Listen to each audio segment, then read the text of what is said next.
শুরুটা অবহেলা দিয়ে শুরু হয়। যখন প্রয়োজন হয় তখন ফোকাস দেওয়া শুরু হয়। তারপর এই যে যাত্রা শুরু, এই যে যাত্রা শুরু, দীর্ঘ ১ টা বছর পার করে ১ বছর ৫ মাসে গিয়ে পড়ল। তো দেখেন এর ভিতরে কঠিন পরিবর্তন, কঠিন সময় সবকিছু আসছে। লাইফে অনেক বাধা আসছে। কিন্তু এই যে ক্যারিয়ার সেটআপ করে ফেললাম, এই সুন্দরভাবে নিজেকে দাঁড় করিয়ে ফেললাম, সেটার জন্য আমি আর কখনোই সমস্যার ভিতরে পড়ি নাই। একটা জিনিস কি আসলে লাইফে আপনি যদি কোন কিছু করতে চান, আপনি যদি কোন কিছু চেষ্টা করতে চান, লাইফে বাধা দেওয়ার মতো অনেক মানুষ পেয়ে যাবেন। কিন্তু আপনাকে যে সঠিক গাইডলাইন দিবে, আপনাকে যে সঠিক সাপোর্ট দিবে, এই লোকগুলো আপনি কখনোই পাবেন না। বুঝতে পারছেন? কখনোই পাবেন না। আর ইনভেস্টিং সাইট, প্রতারণা অনেক কিছুই আসলে এভেইলেবল হয়ে যায় আসলে। অনলাইন সেক্টরে এভেইলেবল হয়ে যায়। ভালো কিছু করতে, ভালো মানুষ খুঁজে পেতে অনেক সময়ের ব্যাপার। বুঝতে পারছেন? আপনারা তো অনেকে বলে দেন, "ভাই কি কাজ? আমাকে একটু কাজ দেন, আমি শিখতে চাই।"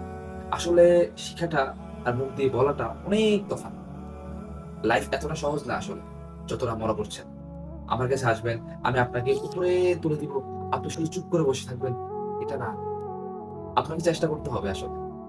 চেষ্টা করলে আপনি আপনাকে পরিবর্তন করতে পারবেন। আমি শুধু আপনাকে সাপোর্ট দিব যে, এই সাপোর্টটা দেওয়ার মতো আমার কেউ ছিল না। অনেক কষ্ট করছি, অনেক কষ্ট করছি। অনেক রিসোর্স খোঁজাখুঁজি করছি, কিভাবে করতে হবে এখনো শিখছি। অনেকে মনে করেন আসলে আমি হুট করে চলে আসছি, একটা পর্যায়ে চলে আসলাম। অনেক পরিশ্রম করছি।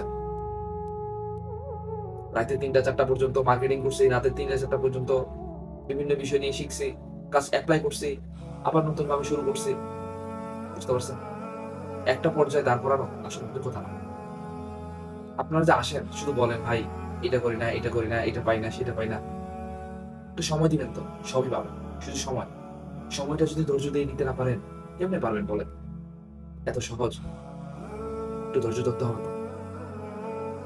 ধৈর্যের মূল্য অবশ্যই উপরওয়ালা আপনাকে দিবে।